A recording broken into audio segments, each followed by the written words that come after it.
Welcome to Michigan Memories Radio with Mike Hewitt and Matt Wiedenhoft. We're focused on the 60s and 70s with a heavy sprinkle of the last 100 years. From Ironwood to Port Huron, Detroit to Traverse City, Harbor Beach to St. Joseph, at all points in between of our great state.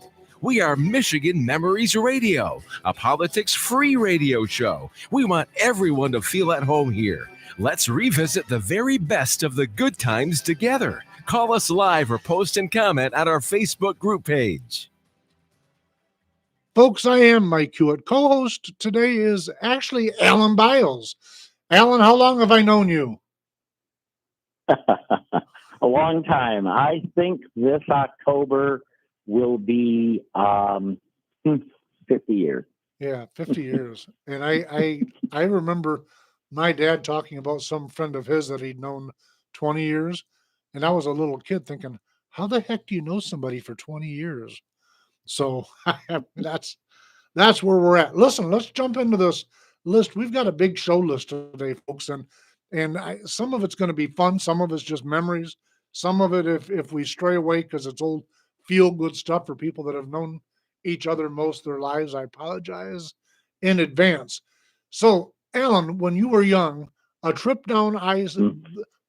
up north before I-75. Do you remember that time? A little bit of it, I do. There's because of course back then I think it was I remember going up the Dixie Highway. One trip. So I grew up in Union Lake. Yep. Until we met and we moved out to White Lake.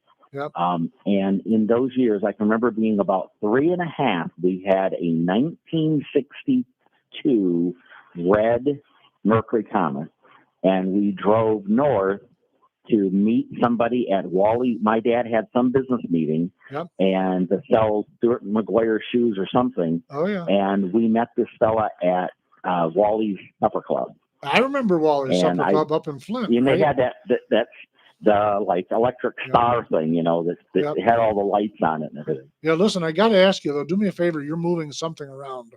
If I could get you to try to filter a little bit. Listen, my view of going up north, for me, yep, is good. My view of going up north was going from same area, White Lake Township, Pontiac in general, up to Alpena. That's where my family went throughout the 60s and 70s. And so, but before I-75, and by the way, folks, on the west side of the state, you had the same thing before US 131 went up as far as it does. So you'd be on 2 lanes that up the coastline, or some other roads that went up in the center. But in this instance, I want to take you, Alan, up old US 23, at least verbally, because it was a heck of a run. So once you got past, for a little kid, this is life through the eyes of a little kid. You're going up north with the family, and you know that you're actually going up north. Once you get past Bay City, the first thing you do is you stopped at Wilson's Cheese in Pinconning. And absolutely, that's what you did. And as a little boy, you're going, we're at Wilson's. We're up north now. And but there was no I-75. That was the first place you went to once you rounded the waterway down there. But when you're going up north before I-75 rather, you had Wilson's and some other landmarks along the path. Do you recall ever seeing Alan Wurtsmith Air Force Base? I don't remember seeing Wurtsmith. No, I don't. Yep. So I don't have memories of that. Up in Oscoda, which is right on US 23, there used to be a big US Air Force base. So as a little kid, when I'm flying, we're flying by it. We're riding by it, I'm sitting in the back seat, and we're passing Wurtsmith. You got jets going over your head. You've got a big, gigantic security gate. If you actually thought you were going to get inside on the grounds, that probably wasn't going to happen. But that was one of the sites that used to be a big deal for the family. It was the next step. That's the next, juncture on our trip north. But the other thing that was different then, we were always going up to the Alpena area, by the way. And so that was the way as US 23. But all those little towns were all in growth mode. They were hustling and bustling. And by the way, it didn't matter whether it was winter or summer. Of course, they were busier in the summer, but even in the winter time, that was the way to go north if you were a deer hunter. That was the way to go north if you were a snowmobiler. So we would go up there. You remember I had snowmobiles. You'd go up there January, February, March. That's where we went for snowmobiling up the same route. And because I'm hard-headed, after I-75 opened, I was an older. Even when I started driving Fooey on I-75, I still went the old way because it was fun. It was part of the trip. That's, I guess, what I'm driving. So the folks that are hearing us that have made that, they're smiling because they'll know what I'm talking about. But listen, Alan, I want to change gears. I need your favorite. So if I give you a choice, A&W, Dog and Suds, or the original Big Boy Drive-In, which of those have you eaten at all three of them, by the way? Do you remember going to a Big Boy when it was a drive-in? I do. I most definitely do. Okay. Yes, and I remember A&W, and particularly the one in Ortonville. Right. And then the Dog and Suds that used to be on 59 at Williams Lake Road. Right. The M59 Highland Road. And I always right there. I always think of the Dog and Suds that was on Baldwin over in Pontiac. So that becomes a perceptional thing. And the one in Ortonville the A&W in Ortonville that you mentioned, I believe that's still functioning versus most of the. It is still functioning. And an interesting side note, just real quick. What'd you say? No, go ahead. Oh, okay. An interesting side note is that after I got married, my former wife, her parents in the late 60s and early 70s, from I think 68 to 72, they actually owned that A&W. The one in the one in Ortonville. The one in Ortonville. Okay, very cool. And I listen. I knew your now ex-mother-in-law, but I didn't know that about them. By the way, I left off on the US 23 thing without me mentioning one of my favorite parts about that trip. Have you ever seen Paul Bunyan and the Big Blue Ox? Absolutely. I do remember seeing Paul Bunyan. Yeah, now there's one of our trips because we took, when I was little, we took a couple of trips up to Mackinac. Right. And it would have been before 75, and it was up 23. Right. And I do remember we got pictures of me standing by Paul Bunyan. And I got pictures of myself up there that I don't know who took them, but I was 6, 7, 8 years old on one of several of our mini trips. It was a big deal. And back then they had a ladder, some kind of, I can't describe it right anymore. It's been too many years, but there was a structure that you could climb to get closer looked. But there are 2 or 3 Paul Bunyan big gigantic statues that were built, erected around the United States. The one you and I are thinking of up on US 23, that was put there in like 1927. So it was. I mean, he was a lumberjack. It was a different time. But I didn't want to move on until I got to Paul Bunyan.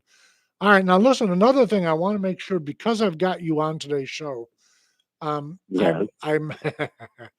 I heard this clip. I think I even talked about it last week. And it's the difference between young and old, I guess. And I frankly don't remember if it was Facebook Reel or Instagram. Doesn't matter where it was. But there was a young lady talking. She was giving advice. She suggested that it would be great if somebody invented a hardwired phone that stays in the home for the entire family to use. She thought that would be a great invention. And by the way, I actually agree with her. Just saying. I'm thinking, yeah, she's right about that. First off, I want to go back. You asked me what was my favorite. And I think, thanks. Yeah. Of course, I ended up working at Big Boy. So Big Boy was one of my favorites. But I have a great memory of going to Dog and Suds because they had great root beer, and I thought that their Coney dogs were fabulous. So. Right. Oh, yeah. So wait a minute. You went for Big Boy, but you're saying Dog and Suds hot dogs were better? Yeah. Yeah. But Big Boy's winning because they're on the comeback trail and their third reinvention of themselves, and I'm applauding them. I really am. I mean, they started out as a drive-in like A&W or like the other Dog and Suds. They went to family sit down. That was were you? By the way, which location? Remind me, which one did you work at? I worked at the one in Union Lake on Cooley Lake Road. Okay. Yep. All right. So, and that right was in the that, village and there. that was yeah. that was a And I family. worked there for couple years, almost 2 years, a year and a half or so, Right. when I was in high school, and Right. I worked for Bob Murad. Anybody that's on this call that knows Bob Murad Right. and his wife Margaret, that were just what they owned it to all those years. They retired, sold it, it changed, and it's no longer called the Big Boy. And I was working as a server part time at a restaurant in Naples, or seafood restaurant, one Friday night, now probably 5 years ago. And all of a sudden, we were super busy, and all of a sudden I became aware of someone standing there, and I heard my name called out, and I looked up, and it was Bob Murad.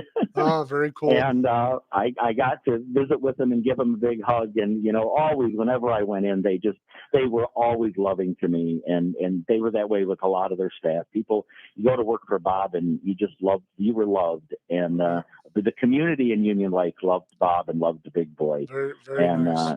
But that was always built as a family restaurant. That was never a drive-in. I do remember being at the drive-in it was Telegraph was the drive-in. There was a drive-in there, and there was also 59, I think. Right? Dixie at Silver Lake was originally a drive-in also. But when you're talking about ownership, you reminded me of a real short story that's totally unrelated to anything. But I was in a cocktail lounge, hard as that is to imagine, and I'm having a Long Island iced tea because that's one of the things I like to do.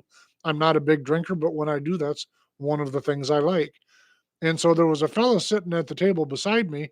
He said, "Why don't you have a rum?" I said, "I don't really like rum." He said, "Let me introduce myself. My name is Bacardi." Okay. So anyhow, that was an awkward moment. He's literally was the heir to the Bacardi family, and that was a fascinating exchange we had. So I'll bet it was. and speaking of drive-ins, I know that there used to be, if anybody, this would be the older folks like our parents' generation that would remember, but there used to be a very popular drive-in on the Dixie called Buck Drive-In. Yes. And my mother worked there all through high school, and it was it was on the Dixie, on I guess that would be the west side of the road, just north of Williams Lake Road. Right. And I think it's somewhere in the area where the Arby's is parked in there. But yeah, she worked there. Now, and listen, it was interesting because anyway, it's just fun memories of running up and down the Dixie, You're not doing it correctly though, Alan, because listen, if I've known you for 50 years, that means I've known her for 50 years also. And she asked this show last week to ask if anybody out there remembers that restaurant. And since you didn't do it, I'm going to grab the gusto here and ask for her if anybody remembers the restaurant that Alan is describing. It was Buck's Drive-In on what I've always referred to as the Dixie in Waterford, Michigan. If you know of it, message us, because she would love to see if somebody somewhere has got some pictures of it. That was actually a car hop, and she was a skater, as I understand. Is that accurate? No, they didn't have skates. They didn't use skates. They didn't. No, so she was a car hop on. I don't think they used skates. You better double check with your mother. I'm just telling you. Yeah, I don't think so, because I think it was a dirt. I don't think it was paved. If you're on next I know that all the cops used to come in there. The Oakland County sheriffs and everything. Yeah. But you mentioned the telephone. And where I wanted to go with that is we were talking about the lady that remembers. She doesn't remember. She thinks we ought to have hardwire phones. And didn't you, speaking of your jobs in life, didn't you work for Michigan Bell Telephone? When I was in college, I got hired in my second year of college. I got hired as a telephone operator for Michigan Bell. I worked at 54 North Mill Street, right downtown Pontiac, across from Pontiac Osteopathic Hospital. Right. And we were what was called a TSPS operator. It was a Traffic Service Position Systems operator. What does that mean? The previous version was TOP, and I don't remember what TOP stood for, but that was the second generation that came after the cord board. Prior to about 1974, 75, everything was still cord board. And I became friends with a fella that worked in switching. His son worked in as an operator because he was going to school and working as an operator. And Joe and I became friends, and his dad, Don Rutha, worked in switching, and he, on a couple of occasions, took me down there to show me how all the switching and everything went and worked with the phone calls. So I understood what I did, sure. With the cord or with the keyboard. It was all electronic, and it was lighted keys, like you see right. on old Star Trek. Sure. Oh yeah. Tell Alan, tell the folks, what does corded mean? You and I know because we're older than dirt, but tell folks what a corded system is. So let's say you wanted to call your cousin. You're in Michigan, and you wanted to, like you and I. I'm in Florida, yep. and you're in Michigan, and you wanted to call me. You would pick up the phone. You would dial 0. The operator would say, "Operator, may I help you?" And you say, "Yes, I'd like to make a long distance call to Florida, please." And she'd say, "May I have the number?" And you'd give the number, and she'd say, "All right, hold on just a minute." She would then take literally cords like RCA cords, right? And she would plug them and connect the call. She'd dial the call, get me on the line. Right. So you have a long distance call from Michigan, right? And she'd connect it. She'd listen in, and then she'd back for a long time. They had a notepad, and she would put the time down, and at the moment that we both said hello, she would busy herself out of the call. She would disconnect herself from the call so she wasn't listening. Right. We would hope. And then we would have our conversation, and she'd keep a ticket, a time ticket. Sure. That would then go to billing, and then whoever initiated the call, if you had initiated the call, that call would show up on your telephone bill. Now that would have at the end of our call, she would disconnect it. That would have been the system used during the party line era also. Oh gosh, yes. Oh yeah. No. So just to compare, and I had to turn my phone off to do this, but now if I'm calling you in Florida, I say, "Hey Siri, call Alan." And I had to turn my phone off to say that just now, or it would have. So, right, my phone would have started ringing. Yeah. Oh yeah. Listen, I love changing times. That built. Do you have any idea what's in that building now? That was Michigan Bell Telephone. It's still. I mean, of course, there's no more operator services, but because everything's gone digital, electronic, and nobody. I mean, there are still operators. I still think you can call. To get operator assistance to call certain countries and do overseas calls. Yep, you can do that. But it's very limited. That's not Michigan Bell Telephone. That's not. No, Michigan Bell Telephone is, I think, gone. It's Ameritech and something else. Long been absorbed. That's all. So back at the time when there was a national level lawsuit of monopoly lawsuit against the Bell system. At the time, I thought, "Oh my goodness, what are they doing?" But in the end, it's worked out pretty well in terms of being the advancer. Well, the divestiture of Ma Bell, when they broke up Ma Bell, that really it was an upheaval for a long time in the whole world because it was a monopoly. They did have a monopoly on it. Yep. And it has worked out well for the most part. Interestingly enough, I do still have a corded phone in my house, a real hardwired phone. Yep. I should message that young lady and say I know there is one still in operation. Listen, we're talking about age. Are you old enough, and Jared, our producer, won't know this.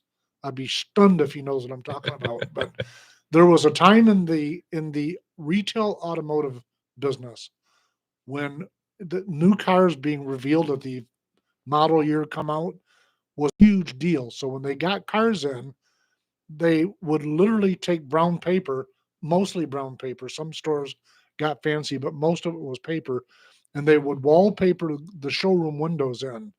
So all of the people in the community would go to that dealership. They want to see a new Chevy or a new Buick or whatever. They couldn't see in yet. And then that dealership, all the dealerships would have big sales on the new model review day. Alan, do you remember that era? I very much do, because my father and mother traded cars every 2 years, all the years I was growing up till I was a teenager. Now, in fairness, he worked for General Motors most of his adult life, correct? I beg your pardon? He worked for GM most of his life, correct? Yes, he worked for General Motors okay. all of his, I didn't mean to cut you off. All of my life, yes. Yes. And so did my mother. Right. And it was interesting because I of course don't remember when we bought our 1960 Comet, and I don't remember buying our 62. Right. I have faint memories of buying our 64. And then in 66, because you're talking about dealerships, there used to be Al Hannett Chevrolet in Lake Orion, right there on the curve. Yep, And that was truly an independent, private, and they did that when the new showroom, they covered the windows and did the whole thing like that. Yep. Now you were stealing. It was a big deal. you were taking my word from show prep, because the next thing I wanted to talk about is back then when you're talking about in the 60s and frankly into the early 70s, almost all, not all, but almost all franchise dealerships were locally independently owned. So if it was I'm ABC Ford, that was probably owned by Mr. ABC. I'm just obviously like just saying that was Al Hannett Chevrolet, and that Al Hannett owned, and interesting, a little side note. Yep. The original, and God, I'm so sorry I don't remember his name, but the original, oh come on, Tonto. The Lone Ranger and Tonto. Lone Ranger. The Lone Ranger. The original Lone Ranger was a friend of Al Hannett. Yep. And on at least 2 occasions, we were in there for some reason buying cars or getting service.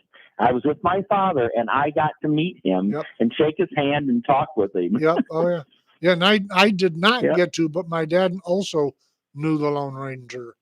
So when my dad was towards the end of his life, we'd be going through his boxes of stuff, and he'd hold some trinket up. I got given this to me by him. So stuff like that. It's good. I like that stuff.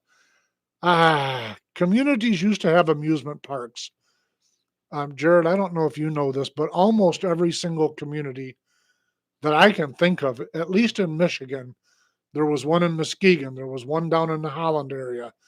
From my side of the state where I grew up over where Alan spent most of his life, there was the Walled Lake Amusement Park. There was Edgewater Park, where when I was young, 8, 9, 10 years old, I had grandparents that would take me to Edgewater Park a lot. But almost all communities had that. And so in Lake Orion, you mentioned Lake Orion, Alan, which was really a small community, but they had a great amusement park because it was out on an island. And so to get to it out on Lake Orion, that's why the town's called Lake Orion, to get there, you'd get a little passenger boat ride.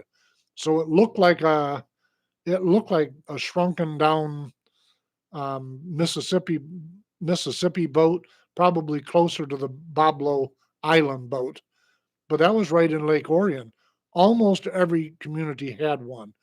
Edgewater closed, I think it was opened in the 1920s and it closed in 1981. And most of them went out of business, late 70s, early 80s. Wow. Alan, do you remember any of those?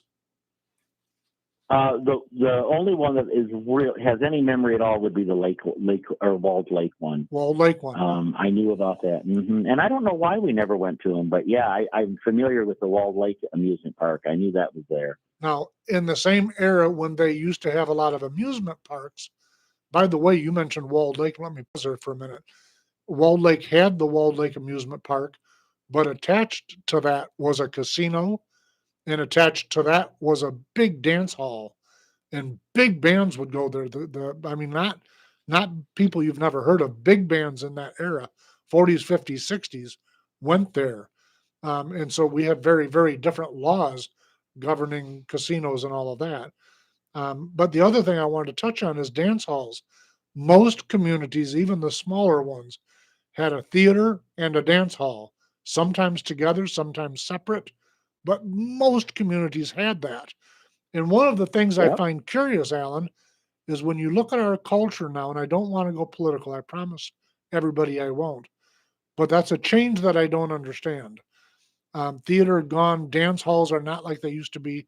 I mean, I get that I'm 62 and times change, but dance halls, Bob Seger made his business out of going to the dance halls I'm talking about.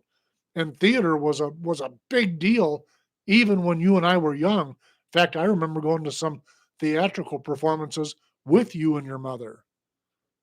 Mm-hmm. So absolutely, yeah. And going to the theater was a big deal. And you talk about dance halls, and the two things popped in my head, and this one you'll know, and you can tell the audience. And let's see if anybody listening or listening to this later can comment.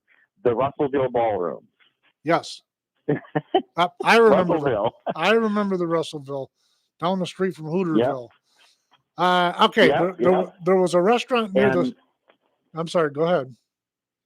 No, I was going to say, and the dance halls. When you talk about the history, I know Walled Lake from what I've seen. That Bill Haley and the Comets performed there, I believe. Yep. And so did I had his name a second ago. In the Mood, Right. Yep. But even places like Sandy Beach, big bands. When I think of Sandy Beach in Waterford, Michigan, it was a beach, and they had a high dive. But when I started trying to find pictures of that high dive for a group referred to on Facebook as Pontiac Waterford Memories, I hunted for hours for a picture of the high dive for folks. But what I found out is that before it was a beach, it was a huge dance hall, and they had big full orchestra bands that went there. The building was gone by the time I was a kid going to the beach. It's an amazing thing how times change. But listen, I want to change gears because we're almost out of time. Yeah. But at the base of the subdivision that you and I were in during our junior and high school era, there was a Big Boy, but there was also another restaurant. And I'm joking when I say this, but was it the Flame, the Clock, or the Nugget? Because all three were really the same restaurant. That one was a Nugget. Was it a Nugget? All right. Yeah. Now, are there any Flames, Nuggets, or Clocks left? I believe. I mean, the buildings are all still there. I think down in like Southfield or Farmington or somewhere in that area, there's still a Clock restaurant. Right. Okay. I believe the Clock is still there. I mean, it's the same. I don't know. Somewhere in the last. I've been in Florida 10 years, so somewhere in the last. On one of my trips to Michigan, I know I ate there because I saw it and I went, "Oh God, I got to eat here." Well, I got to find one. Listen, we're and then because there was the Clock that was on M59 right there in White Lake, and then there was the Flame down 59 in Waterford, just the other side east of Airport Road. Last thing, because we're literally out of time. Yeah. Okay. You and I in 1975 went to the Milford Proving Grounds, and what we were doing that day is looking at what they thought were future models. So there were a bunch of prototypes. We're down to 30 seconds, but do you remember that day? Yes, I do. I forgot all about it. The reason I'm bringing it up right in the final end of this is that now whenever I'm looking at new cars, and we're 50 years later, but I see stuff that they showed as prototype day. And that day I went, that's goofy. That won't work. And now 50 years later, I love it. I'm just saying. Here it is. Listen, Alan Biles, thank you very much for joining us. But more important to the viewers, listeners, thank you very, very much. You stay with us. We will be back next week. Be safe. You're welcome. Thank you.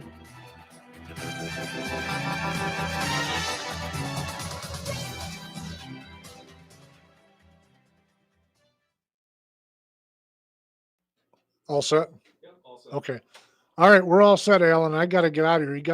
He's got to use a studio for something else. But I'll buzz you. I'll buzz you this afternoon.